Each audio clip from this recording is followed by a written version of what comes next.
Shine परिवार के आप सभी वो कस्टमर्स जिनसे संबंधित ये वॉइस रिकॉर्डिंग है और वो एसोसिएट जिनसे संबंधित ये रिकॉर्डिंग है, उनके लिए ये बहुत ही महत्वपूर्ण वॉइस रिकॉर्डिंग है, क्योंकि इस वॉइस रिकॉर्डिंग को इग्नोर कर देने का मतलब ये होता है कि ऐसे करप्शन में, एक ऐसे मामले में आपका इन्वॉल्वमेंट हो रहा है जिसमें आप समय रहते अगर प्रिकॉशन नहीं लेंगे, जैसा कि अशोक जी ने लिया हुआ था। 1 साल पहले इन्होंने जिला जज में जा करके अपना एक एप्लीकेशन डाला हुआ था और शायद एफआईआर भी कराई थी इन्होंने।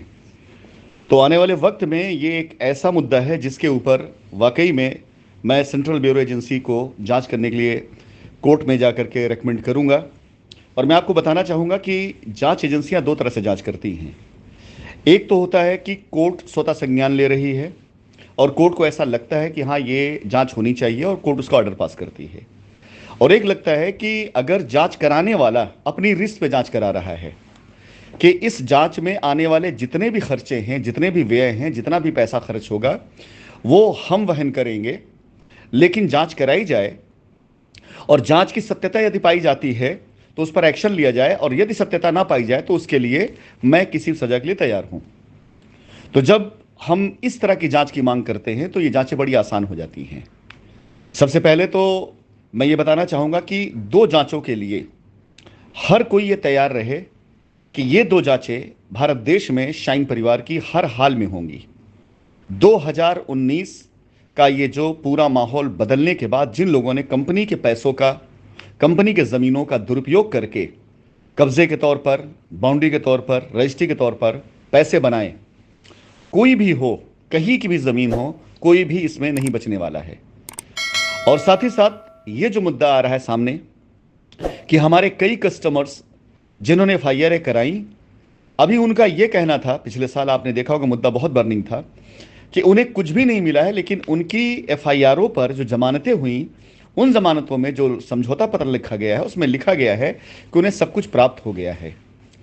मैंने ऐसे भी बहुत ढेर सारे समझौता पत्र पढ़े, अभी जमानतें पढ़ी अभी, जिसके अंदर क्लाइंट ने यानी कस्टमर ने कोर्ट में आकर के सामने से ये बात कबूली है कि उसे सारा पैसा मिल गया है।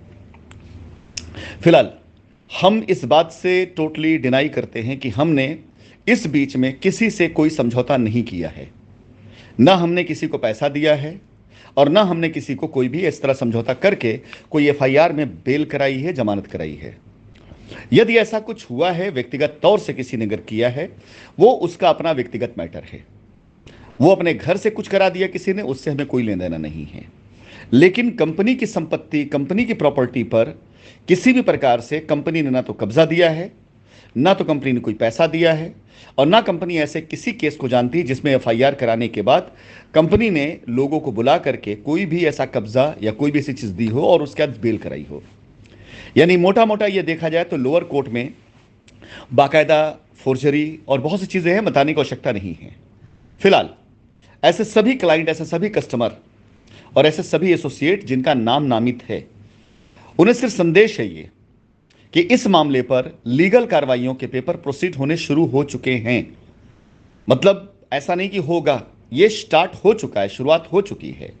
और अधिक बहुत ज्यादा इसी माह के अंदर अंदर आपको मध्य में इसके रिजल्ट दिखने शुरू हो जाएंगे और दिसंबर के महीने में यह मुद्दा उच्च न्यायालय के पटल पर होगा जरूर। इसकी मैं आपसे वादा करता हूं और जिम्मेदारी लेता हूं कि दिसंबर के माह में यह सारा का सारा मुद्दा इलाहाबाद हाई कोर्ट के पटल पर जरूर मौजूद होगा। अगर कोई कस्टमर जो इसमें लिप्त है, उसने अगर क्लेम जा करके नहीं डाला है, तो भी उसके लिए यह एक बहुत बड़ी परेशानी का विषय है। क्योंकि इस मामले को पूरी तरह से कंपनी डिनाई कर रही है। तो आपने जमीन पाई कैसे, कब्जा पाया कैसे? और अगर कोई कस्टमर इस मामले में क्लेम डाल चुका है तो उसके लिए डबल मुसीबतें हैं कि एक तरफ उसने समझौता पत्र लिखकर कोर्ट में दिया है और दूसरी तरफ उसने क्लेम भी डाला हुआ है। अगर उसको नहीं पता है तो मैं बताना चाहूंगा, बार बार मैंने पिछले 2 साल से 1.5 सालों से लगातार इस मुद्दे को उठाया था और कहा था आप लोगों से कि ध्यान रखिएगा, यह मुद्दा आएगा जरूर। मेरे पिछले कहेगी 4-5 सालों में हर वो बात अब कोर्ट के पटल सामने आएगी। जैसे कस्टमर का पैसा एसोसिएट अकाउंट में कोर्ट में आना ही आना है, इसे इग्नोर किया ही नहीं जा सकता है। 2019 के बाद की रजिस्ट्रियां कोर्ट में आना ही आना है, इसे इग्नोर किया ही नहीं जा सकता। जमानतें, फर्जी एफआईआर, ये सारी चीजें कोर्ट में आएंगी।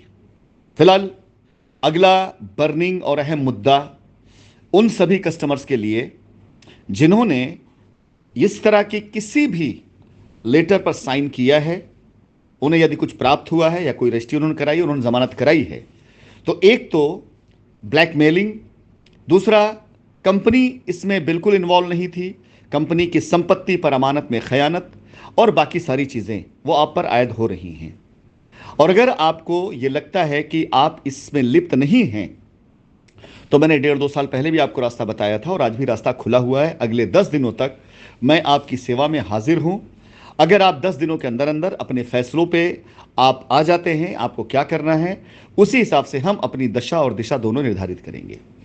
इस पूरे मामले में एसोसिएट्स, इस पूरे मामले में कस्टमर, ये दुख दोनों यदि कहीं किसी वजह से लीगली फंस गए, तो यकीन जानिए फंसाने वाले लोग अपनी जान बचा करके भागेंगे, क्योंकि यह मैटर हकीकतन सेंट्रल ब्यूरो एजेंसी की जांच के लिए जाए।